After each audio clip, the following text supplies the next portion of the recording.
오늘은 예수 그리스도의 계보라는 제목으로 우리가 말씀을 한번 생각해 보겠습니다. 2023년도 새로운 시간이 우리에게 주어졌습니다. 오늘이 4일입니다. 벌써 4일이 시간이 지나갑니다. 계획을 세웠을 겁니다.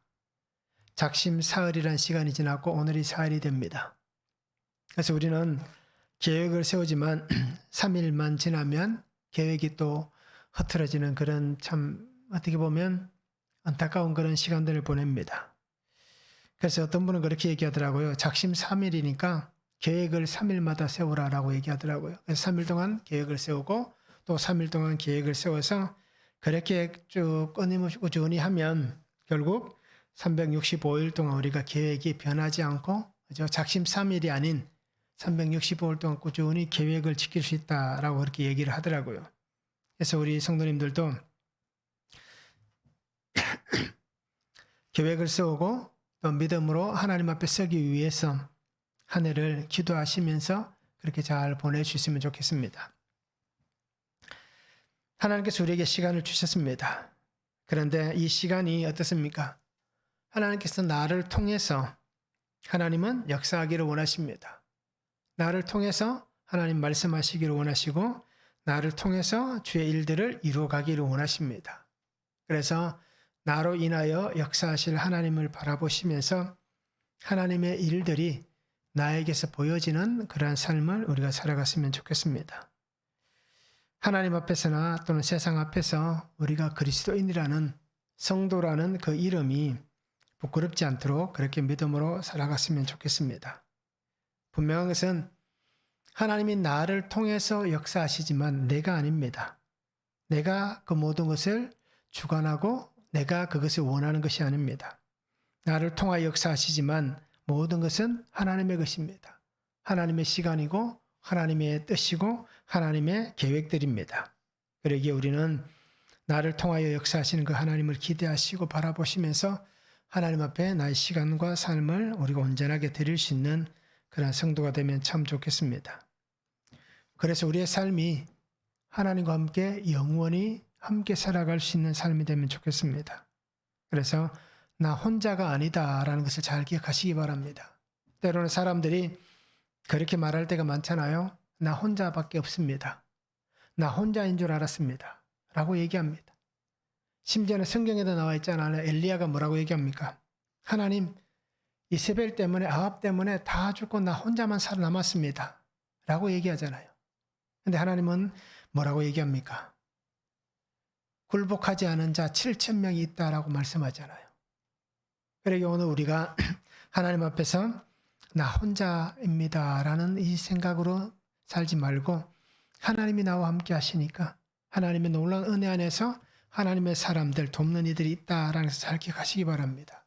그래서 가장 가까이에 있는 그 사람이 나와 함께하는 사람이고 그 사람을 통하여서 하나님이 내 손을 잡아주실 것이고 나를 일으켜 주실 것입니다. 그러기에 그 은혜만 붙잡고 믿음 안에 살아가는 삶이 되면 참 좋겠습니다. 자, 말씀을 한번 보시기 바랍니다. 아브라함과 다윗의 자손 예수 그리스도의 계보다라고 얘기합니다. 그래서 아브라함부터 시작돼서 요셉에 이르기까지 이렇게 등장합니다. 그리고 마침내 마리아에게서 예수가 나셨다라고 말씀합니다. 그러면서 아브라함부터 14대씩 3번에 나누어서 이렇게 족보를 보여주는 것을 오늘 성경은 보여주고 있습니다. 첫 번째는 아브라함과 다윗의 자손입니다. 1절에서 6절입니다. 아브라함과 다윗의 자손 예수 그리스도의 계보라. 아브라함이 이삭을 낳고 이삭은 야곱을 낳고 야곱은 유다와 그의 형제들을 낳고 유다는 다말에게서 베레스와 세라를 낳고 베레스는 헤스론을 낳고 헤스론은 나암을 낳고 나암은 아미나답을 낳고 아미나답은 나손을 낳고 나손은 살몬을 낳고 살몬은 라합에게서 보아스를 낳고 보아스는 룻에게서 오벳을 낳고 오벳은 이새를 낳고 이새는 다윗 왕을 낳으니라 라고 말씀합니다. 자, 마태복음은 첫 시작을 예수님의 족보를 가지고 기록을 합니다. 그러면서 왜 이 예수님의 족보를 처음 기록했을까요? 그 이유를 우리가 분명히 잘 알아야 됩니다. 우리가 알듯이 사복음서는 저자가 다 다르지만 그 말씀을 복음서를 받는 대상자들도 조금의 차이가 있습니다. 그래서 우리가 특별히 잘 알듯이 마태복음은 유대인들을 대상으로 기록하였습니다. 그래서 유대인들에게 예수가 그리스도다라는 것을 전하기 위해서 하나님이 보내신 그 메시아가 바로 예수다라는 것을 알리기 위해서 이렇게 마태복음 시작할 때 족보를 그렇게 기록하고 있습니다. 그래서 유대인들을 향해서 예수가 누구인지에 대해서 분명히 밝힙니다. 그러면서 하나님께서 오늘 우리에게 은혜를 주셨고 하나님이 우리와 함께 하신다고 약속하셨던 그 약속이 봐라 이루어졌다라는 것입니다. 그래서 하나님의 사랑이 어떤지 하나님의 그 은혜가 무엇인지를 선포하면서 하나님께서 약속하셨던 그 약속의 완성이 지금 예수님을 통하여서 우리 가운데 이루어졌다. 그 예수님을 우리가 보았고 만났고 그 예수님을 우리가 알고 있다라고 하는 것을 마태가 이렇게 복음서를 기록하여서 전하고 있는 것입니다. 자, 그러면서 아브라함과 다윗의 자손이라고 얘기합니다. 자, 이스라엘에 있어서 가장 어떻게 보면 위대한 사람 중에 두 사람이 바로 이 아브라함과 다윗입니다. 아브라함은 유대인들의 조상입니다. 다윗은 유대인들이 지금 또 바라고 있는 다윗의 왕권, 왕조, 다윗의 나라를 기대하는 그 다윗입니다. 그래서 아브라함은 유대인들의 조상이고 하나님께서 택하신 사람입니다. 하나님의 택함을 받은 사람이기 때문에 오늘 이 예수님을 아브라함과 다윗의 자손, 아브라함의 자손이다라고 얘기하는 것은 바로 그의 자녀들을 통해서 하나님의 축복이 흘러가듯이 바로 예수님께서 어떻습니까? 아브라함의 이 복을 받은 사람이다. 하나님께서 택한 그 아브라함의 사람 자녀로 우리에게 왔다. 그리고 하나님의 축복의 통로가 바로 이 예수다라는 것을 그렇게 밝히고 있는 것입니다. 즉 예수님이 하나님의 축복의 통로가 된 그 아브라함의 후손이다라는 것을 분명히 밝히고 있습니다. 창세기 12장 1절에서 3절에 그 내용이 잘 나와 있습니다. 그리고 22장 18절에도 보면 똑같은 말씀이 나옵니다. 또 내 씨로 말미암아 천하 만민이 복을 받으리니 이는 내가 나의 말을 준행하였음이니라 라고 말씀합니다. 자, 창세기 22장 어떤 내용입니까? 아브라함이 이삭을 모리아산에서 번제로 드리는 장면입니다. 그 아들을 번제로 드리려 했던 그 장면 속에 하나님께서 그렇게 18절에 말씀하는 겁니다. 그죠? 하나님의 이 복이 바로 너와 이삭과 너의 후손들에게 흘러갈 것이다 라고 말씀해 주시고 있는 것입니다. 다윗은 어떻습니까? 다윗은 사무엘하 7장 12절에서 16절에 보면 특히 16절에 뭐라고 얘기합니까? 내 집과 내 나라가 내 앞에서 영원히 보존되고 내 왕위가 영원히 경고하리라 라고 말씀합니다. 즉 다윗은 하나님의 영원한 언약, 즉 영원한 다윗 왕조, 그 왕권을 보장받은 그 하나님의 사람입니다. 그래서 우리가 이 사무엘하 7장을 다윗 언약이라고 얘기를 합니다. 바로 예수님께서 이 다윗의 왕권을 이어받은 사람이다. 다윗의 왕권은 하나님께서 주신 왕권이지만 그것은 이 땅에서 한시적인 것이다. 그런데 이 예수는 바로 이 메시아이기 때문에 영원한 하나님의 그 왕권, 왕으로서 우리에게 오실 그 하나님 그 아들이시다라는 것을 분명히 말씀해 주시고 있습니다. 다윗의 왕권을 이어받아서 영원히 그것을 보존할 하나님의 메시아, 하나님 보내신 왕이다라는 것을 이 다윗을 통하여서 그렇게 말을 하고 있는 것입니다. 그래서 오늘 아브라함과 다윗의 이 족보, 이 시작인 것은 바로 이 메시아가 구약에 기록되어진 모든 예언들, 그 예언들이 성취되었음을 분명히 보여주는 하나님의 은혜의 선포입니다. 그래서 오늘 계보라고 얘기하잖아요. 게네시스라는 헬라어를 씁니다. 이 단어는 뭡니까? 출생, 기원, 혈통, 근원이라는 뜻입니다. 예수님의 탄생과 또 예수님께서 살아오면서 일어났던 수많은 사건들, 그리고 예수님의 생애가 기록되어져 있는 바로 그 책이다 라는 것을 지금 소개를 해주고 있습니다. 그래서 오늘 중요한 것은 바로 이 아브라함과 다윗을 얘기하면서 중요한 것은 뭐냐면 하나님은 이 구속사, 하나님의 구원의 역사를 하나님의 택한 한 사람, 하나님이 보내실 그 한 사람을 통하여서 하나님이 이루어 가신다라고 말씀합니다. 그런데 그 구속사, 이 세계사의 중심이 누구냐?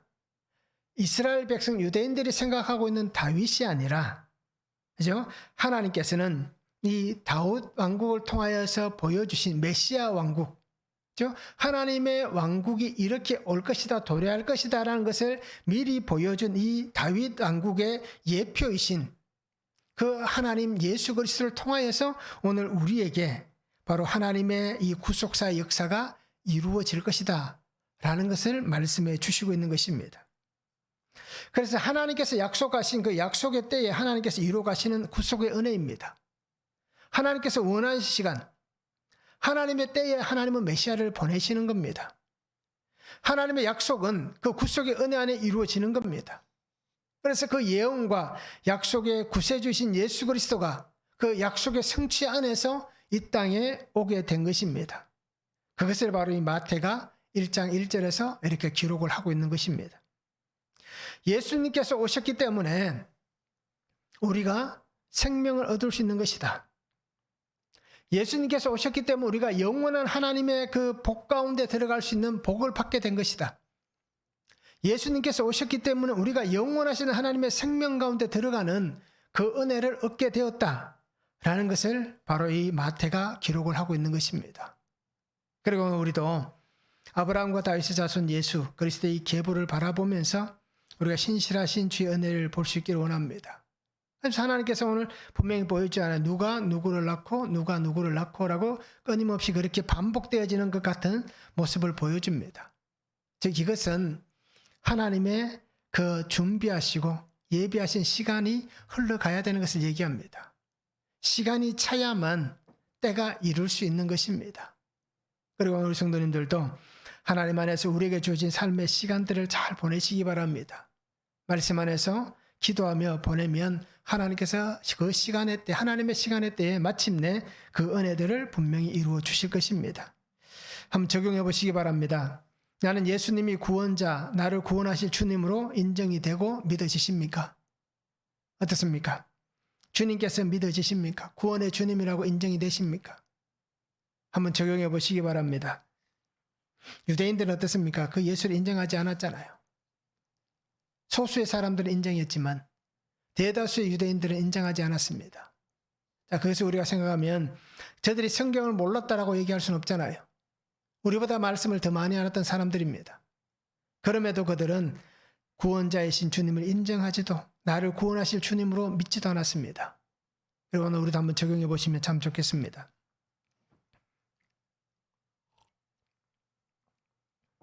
두 번째는 끊어지지 않는 계보입니다. 6절에서 11절입니다. 다윗은 우리아의 아내에게서 솔로몬을 낳고 솔로몬은 르호보암을 낳고 르호보암은 아비야를 낳고 아비야는 아사를 낳고 아사는 여호사밧을 낳고 여호사밧은 요람을 낳고 요람은 우시아를 낳고 우시아는 요담을 낳고 요담은 아하스를 낳고 아하스는 히스기야를 낳고 히스기야는 므낫세를 낳고 므낫세는 아몬을 낳고 아몬은 요시아를 낳고 바벨론으로 사로잡혀 갈 때에 요시아는 여고냐와 그의 형제들을 낳으니라 라고 말씀합니다. 하나님은 다윗의 가문을 축복하셨습니다. 그래서 다윗에게 하나님의 영원한 약속, 왕권을 약속해 주셨습니다. 그런데 우리가 잘 알듯이 다윗과 그 후손들을 보면 어떻습니까? 그 왕권이 이어지는 것이 보면 참 신기합니다. 남유다와 북이스라엘 한번 생각해 보시기 바랍니다. 북이스라엘은 계속해서 끊임없이 왕조가 바뀝니다. 왕들이 바뀝니다. 그런데 남쪽 유다는 어떻습니까? 어떠한 일이 있어도 그 왕권이 바뀌지 않습니다. 한번 중간에 사단이 일어나지만 그러나 그것도 잠시뿐이었습니다. 자, 다윗과 그의 후손들이 어떻습니까? 하나님 앞에 죄를 범하지 않았기 때문에 정말 거룩하고 신실한 사람으로 살았기 때문에 그렇게 했습니까? 그렇지 않습니다. 다윗도 우리가 알듯이 어떻습니까? 참 죄를 많이 지었습니다. 또 그의 아들 솔로몬은 어떻습니까? 그 자녀 후손들은 어떻습니까? 끊임없이 악을 자행하던 사람들이었습니다. 그래서 정말 하나님을 떠난 그렇게 살았던 사람들의 모습도 보여줍니다. 그래서 어떻게 때로는 보면 어떻습니까? 왕권의 위협을 당할 때도 있었습니다. 쫓기기도 하고 왕이 죽기도 하고 그런 수없이 많은 일들이 당했습니다. 정말 끊어질 것 같은 그 상황을 만나기도 했습니다. 그런데 하나님은 그 왕권이 끊어지지 않게 하셨습니다. 촛불을 켜두면 바람이 불면 어떻습니까? 그 바람 앞에 등불을 우리가 얘기하면 참 심각한 상황을 얘기하잖아요. 바람이 불면 촛은 꺼지게 되어 있습니다. 자, 그와 같은 환경 속에서도 하나님은 그 왕권을 이어가게 하십니다. 심지어는 어떤 일이 벌어졌습니까? 아합의 딸 아달랴와의 결혼을 통하여서 결국 아달랴가 자기 아들이 왕으로 있다가 1년 만에 죽는 그 상황에서 그 형제들을 다 죽여버립니다. 그리고는 자기가 왕이 됩니다. 그리고 그 시간을 보냅니다. 자, 이렇듯 하나님은 그 유다 왕조에도 이러한 아픔이 있게 하셨습니다. 그 결론은 무엇입니까? 불신 결혼을 통해서 일어난 큰 위기였습니다. 다윗 가문에 이 불신 결혼을 통하여서 생겨난 큰 아픔이 생겨납니다. 우리가 알듯이 여호사밧 왕은 참 신실한 사람이었습니다. 하나님 앞에서 전쟁터에 나갈 때도 기도하고 찬양하던 사람이었습니다. 그래서 하나님의 군대가 전쟁터에 나갔을 때에 군사들이 앞서기보다는 어떻습니까? 군악대가 먼저 앞서했습니다. 자, 이렇게 신실한 왕이었던 여호사밧이 어떤 일을 합니까? 아합의 가문과 혼인을 합니다. 자기 아들 요람을 어떻습니까? 아합의 딸 아달랴와 혼인을 시킵니다. 세상의 힘을 의지하고 하나님을 떠나는 어리석은 삶의 행동을 이 여호사밧이 보여줍니다. 자, 우리가 볼 때 정말 신실한 사람이었고 하나님을 잘 믿는 왕이었습니다. 그럼에도 그가 어떻습니까? 이렇게 어떻게 보면 하지 말아야 될 그런 악을 자행했습니다. 자, 우리도 분명히 이렇습니다. 영적으로 깨어있지 않으면 우리가 지금은 신실한 믿음의 사람이라 할지라도 우리도 깨어있지 않으면 세상으로 흘러갈 수가 있는 겁니다. 데마는 세상을 사랑해서 세상으로 떠났다라고 바울이 얘기하잖아요. 데마가 어떻습니까? 그도 신실한 주의 종이었잖아요. 바울을 돕는 협력자였잖아요. 그런데 어느 순간 어떻습니까? 세상으로 떠내려가 버렸습니다. 자, 우리도 알듯이 믿음의 사람들, 함께 신앙생활했던 수많은 사람들이 우리 곁에 있었잖아요. 그런데 시간이 흘러가면서 어떤 일이 벌어집니까? 신실했던 사람들도 세상으로 흘러가는 것을 우리가 분명히 볼 수 있잖아요. 여호사밧도 마찬가지였습니다. 영적으로 깨어있지 않는 순간 그는 어떤 일이 벌어집니까? 그가 앞으로 일어날 일들은 생각도 못했을 거예요. 그렇죠? 이렇게 정말 큰 엄청난 아픔이 그 가문 속에 들어오는 것을 아마 여호사밧은 상상도 못했을 겁니다.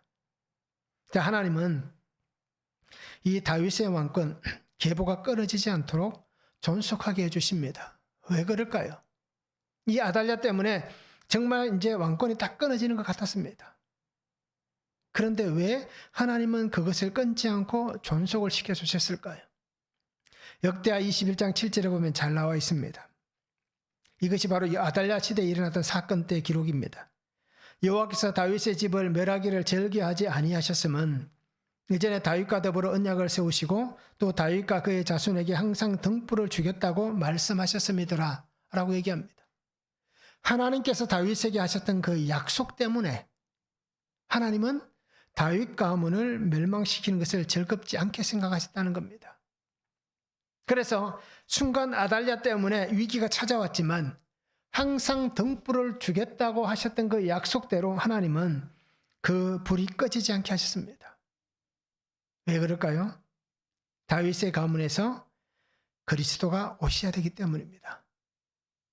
하나님이 약속하신 그 약속이 바로 다윗 가문 안에서 이루어질 것이기 때문입니다. 하나님은 이 다윗의 왕조를 끊어버리면, 다윗의 계보를 끊어버리면 어떻게 될까요? 하나님이 약속하셨던 영원한 메시아가, 하나님의 약속의 그 구속의 주가 이 땅에 오실 수가 없다는 얘기입니다. 그렇기 때문에 하나님은 그렇게 끊임없이 방해하는 사건들 속에서도, 그죠? 사탄의 끊임없는 그 공격 앞에서도 하나님은 끊을 수 없는 하나님의 다스리심에 역사하신 그 은혜 안에서 이 계보가 이어지게 해 주시고 있는 것입니다. 오늘 우리가 읽었던 이 족보를 자세히 한번 들여다보시기 바랍니다. 이곳에 빠진 사람들도 있습니다. 그런데 이 족보 안에 보시기 바랍니다. 그죠?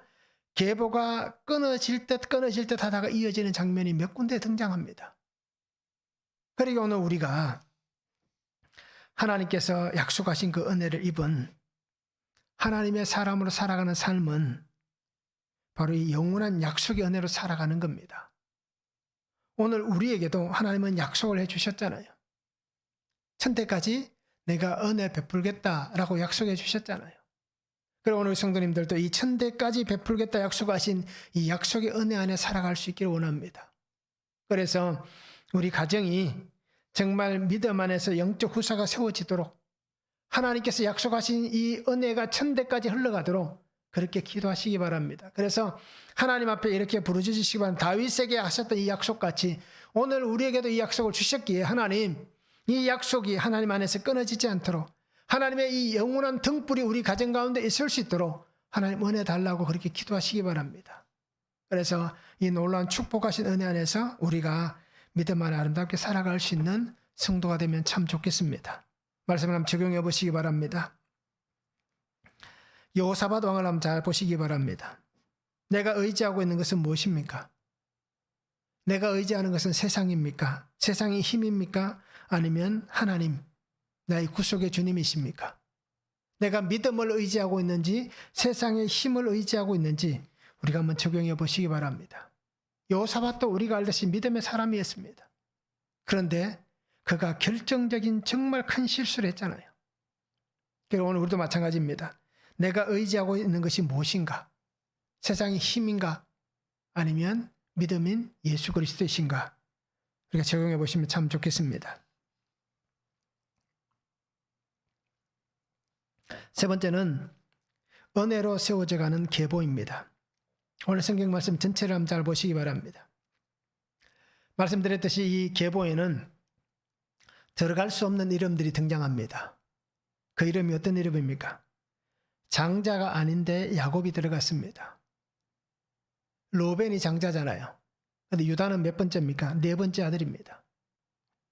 그런데 오늘 야곱과 유다의 이름이 나옵니다. 그리고 다말, 라합, 룻, 우리아의 아내 마리아, 여인들의 이름이 등장합니다.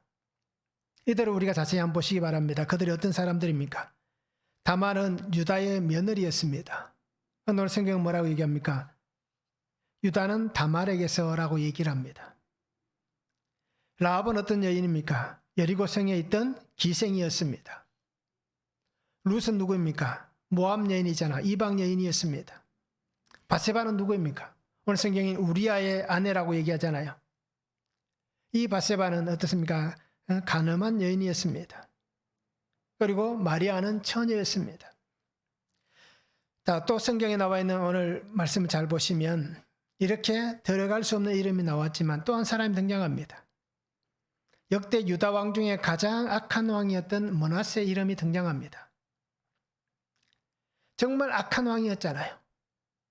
므낫세보다 악한 사람은 없다라고 얘기할 만큼 정말 하나님의 그 은혜를 받은 사람임에도 불구하고 정말 악한 사람이었습니다. 자, 그런데 이해할 수 없는 또는 감추고 싶은 과거를 가진 사람들이 오늘 성경에 등장합니다. 우리 생각으로는 있을 수 없는 이름이고 또 기록할 수 없는 이름인데 오늘 그렇게 등장합니다. 또 우리나라 족보도 마찬가지지만 이 유대 족보도 어떻습니까? 여자의 이름은 기록하지 않습니다. 그죠? 부계 사회이기 때문에 남자의 이름만 기록을 합니다.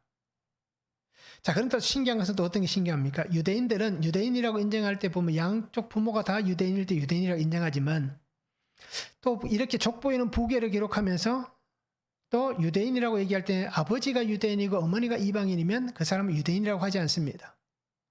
반대로 아버지는 이방인인데 어머니가 유대인이면 그 자녀는 유대인이 됩니다.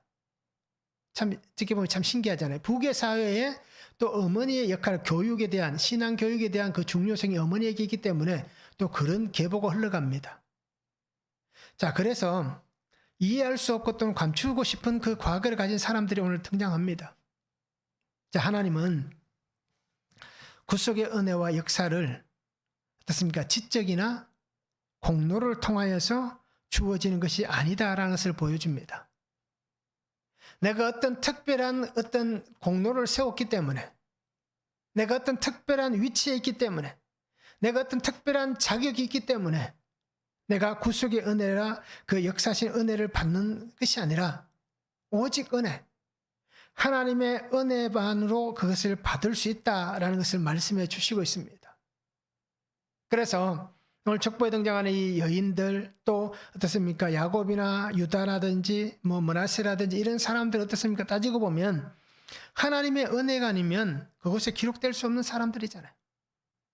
하나님 주신 그 은혜가 아니면, 하나님의 택한 은혜가 아니면, 하나님의 은혜가 아니면 내 공로로는 그 가운데 들어갈 수 없는 사람임에도 불구하고 하나님이 그들을 세우신 것은 바로 하나님의 은혜라고 밖에 설명할 수가 없는 것입니다. 그래서 요한복음 17장 3절에 보면 영생은 곧 유일하신 참 하나님과 그가 보내신 자 예수 그리스도를 아는 것이다 라고 얘기합니다. 바로 예수 그리스도를 알고 있는, 하나님을 안 사람들을 하나님은 세우신 겁니다. 하나님은 그들에게 찾아가신 거예요. 그래서 그들에게 말씀하시고 그들에게 하나님의 이 구속의 계보 안에 들어가고 하나님께서 이 땅 가운데 오실 그 통로가 되게 하시는 그 은혜를 하나님은 친히 그들 가운데 은혜로 주시고 있다라는 얘기입니다. 그리고는 우리도 하나님의 택하신 가문 사람들이 되기 위해 원하신다면 내 공로가 아니라 하나님의 은혜로 된다는 것을 우리가 잊지 않았으면 좋겠습니다. 오직 주의 은혜로만 되는 것입니다.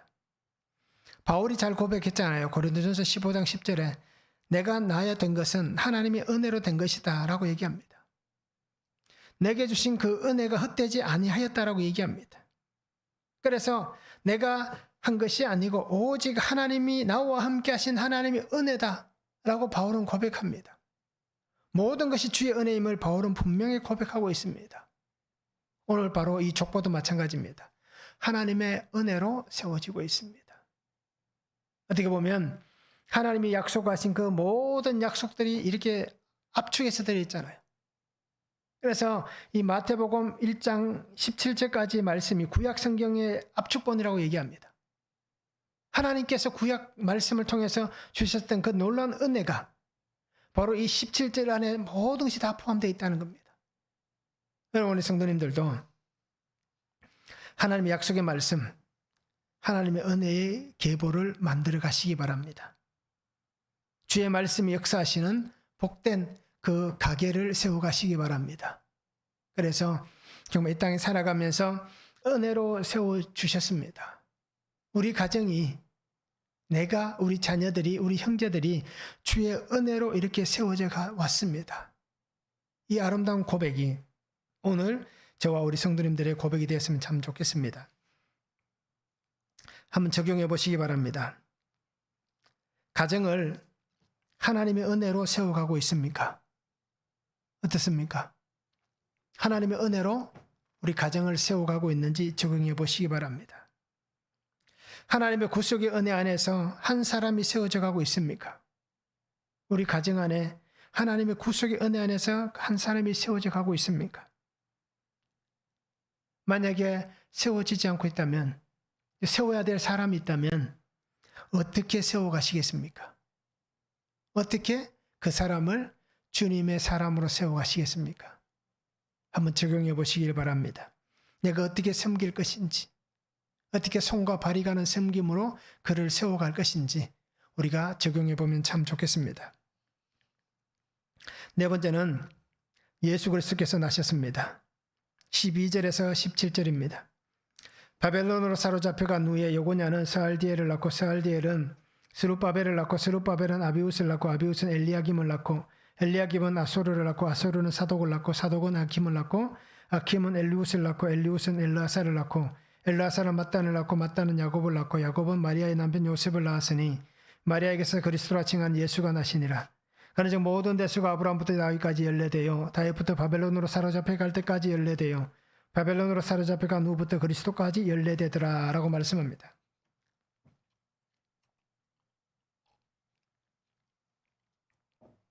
자, 이스라엘은 자신들의 죄로 인해서 멸망을 당했습니다. 그래서 바벨론에 포로 70년을 보냅니다. 그리고 포로 생활이 끝나고 다시 이렇게 돌아오는 시간이 있습니다. 그리고 그 이후의 시간은 어떻습니까? 말라기 선지자 이후에 400년 동안 하나님이 침묵하십니다.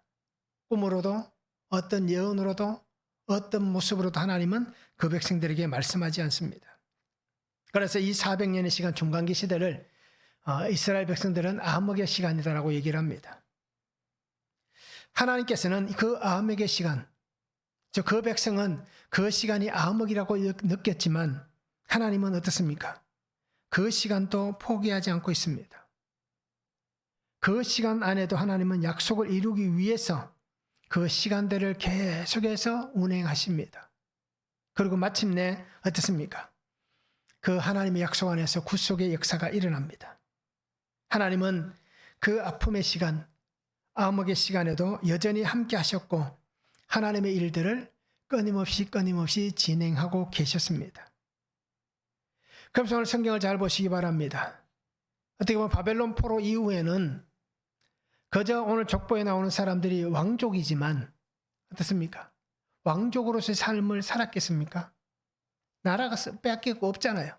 그럼 그냥 평범한 삶을 살 수밖에 없습니다. 옛날에는 왕족이었지만 지금은 그냥 평민과 같은 삶을 살아갑니다. 즉, 그 족보가 이제는 무명의 사람들을 통해서 이어지고 있는 것입니다.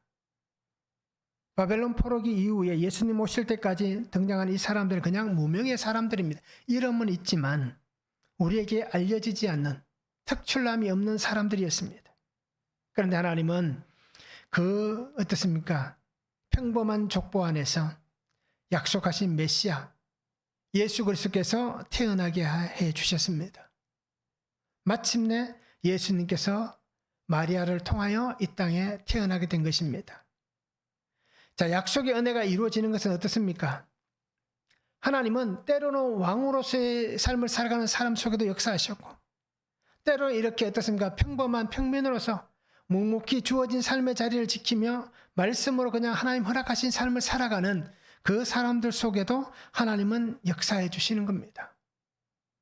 그래서 하나님의 약속은 끊임없이 변하지 않고 계속해서 이루어져 오고 있었던 것입니다. 그래서 하나님은 이제 400년이라는 그 긴 암흑의 시간을 다 물리치십니다. 그리고 요한복음의 말씀같이 마침 때 이제는 어떻습니까? 빛이 임하는 자기 땅에 하나님의 빛이 비치는 그 놀라운 역사가 이루어지게 해 주셨습니다. 마태복음 2장에 나옵니다. 임마누엘이라는 말씀이 나오잖아요. 하나님께서 우리 가운데 찾아와 주신 이 임마누엘의 은혜, 하나님이 함께 계시는, 하나님이 영원히 함께 하셨던, 지금도 함께하고 계시고 앞으로도 함께 하실 그 은혜의 약속이 지금 그 백성 안에 이루어진 것입니다. 지금 그 약속이 우리에게 이루어진 것입니다. 우리가 찾아간 것이 아니라 하나님께서 우리에게 찾아와 주신 겁니다. 하나님께서 우리를 찾아오셔서 임재해 주셨습니다. 우리의 삶 속에 역사해 주셨고 우리의 삶과 우리의 가정 안에 우리에게 하나님께서 놀라운 이 은혜를 이루어 주고 있습니다. 이것이 오늘 하나님의 약속입니다. 하나님의 오심으로 모든 삶이 하나님의 구속의 은혜 안에 세워지게 됩니다. 그리고 영원히 끊어지지 않는 그 예수님 안에 있는 가문이 되기를 하나님께서 원하셨습니다. 그리고 그 약속이 다윗의 계보 안에 이루어졌습니다. 이렇듯 오늘 우리에게도 주님이 오셔야 됩니다. 주님이 오셔야 오늘 우리의 가정이 주님 주신 그 은혜의 계보가 될 수 있는 겁니다. 주님께서 나에게 오셨습니다. 주님이 나의 구주가 되십니다. 주님이 우리 가문의 주인 되십니다. 라는 이 고백으로 우리 성도님들이 살아갔으면 참 좋겠습니다. 그래서 우리 가정이 영원히 끊어지지 않는 예수님 안에 있는 그러한 가문이 되기를 원합니다. 앞으로 끊임없이 역사하실 그 하나님을 기대하시면서 정말 주님과 함께 거룩한 은혜의 길을 걸어갈 수 있는 성도들 되기를 원합니다. 그래서 나에게서 끝나는 것이 아니라 우리 자녀들에게서 계속해서 반복되어져서 주의 은혜 역사들이 일어날 수 있도록 우리가 그렇게 거룩한 삶을 살아가는 복된 성도가 되었으면 참 좋겠습니다. 말씀을 한번 적용해 보시기 바랍니다. 주님께서 와 주셨습니다. 주님이 오셨습니다. 나는 오신 주님을 영접했습니까? 이 주님이 나의 주인이십니다. 나의 구주십니다. 라는 영접이 있는가라는 것입니다. 한번 적용해 보시기 바랍니다. 내가 예수님을 영접했는가? 자, 우리 가정에 오신 주님으로 인해서 영적 후사들이 세워져 가고 있는가? 우리 가정에 오신 예수님, 내가 주님을 영접하고 우리 가정에 주님 오셨는데 우리 가정 안에 영적 후사들이 세워지고 있는가? 한번 적용해 보시면 참 좋겠습니다. 약속은 반드시 이루어집니다. 하나님이 하셨던 약속이 어떻습니까? 아브라함 때부터 해도 그죠? 몇천 년이 흘러갔잖아요. 그 원복음 시대부터 시작하면 수천 년의 시간이 지나왔습니다. 그런데도 분명히 약속은 이루어졌습니다. 하나님의 약속의 은혜 안에 나 같은 자도 있게 해주십니다. 그러기에 하나님의 그 약속 은혜 안에서 나 같은 자가 있음을 감사하시기 바랍니다. 나 같은 자가 있음을 통하여서 구속의 역사가 일어난 그 은혜를 찬양할 수 있기를 원합니다. 때로는 있을 수 없는 일들도 일어나고요. 때로는 이해할 수 없는 일도 일어날 것입니다. 그런데 그 모든 것이 다 하나님의 은혜입니다. 그렇게 나를 위해 오신 주님, 또 나를 위해서 죽으신 주님, 나를 위해 다시 오실 주님을 우리가 기다리시며 기대하시기를 바랍니다. 그래서 끝까지 말씀으로만 살아가는 성도가 되었으면 좋겠습니다. 그래서 구속의 말씀이 들려지고 구속의 역사하신 은혜 안에 세워지고 내가 예수 그리스도의 영적 후사가 되고 우리 가정의 자녀들이 예수 그리스도 안에서 영적 후사가 되어지는 그 하나님의 축복의 역사가 나와 우리 가정 안에 아름답게 세워져 갈 수 있기를 원합니다. 그렇게 믿음 안에 고백하시며 날마다 주님 안에서 믿음의 신실함으로 살아갈 수 있는 귀한 성도들이 될 수 있기를 주님의 이름으로 축원합니다. 기도하겠습니다. 사랑의 아버지 하나님 감사합니다. 오늘도 주시는 말씀을 바라봅니다. 주님께서 오셨습니다. 아버지 하나님, 그 약속하신 은혜를 따라서 이 땅 가운데에 주께서 와 주셨습니다.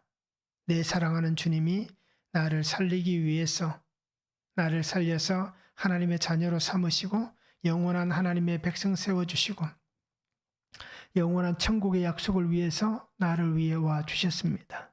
그 주님이 나의 주님 되시고 나의 구원자이시고 나의 구주이심을 고백합니다.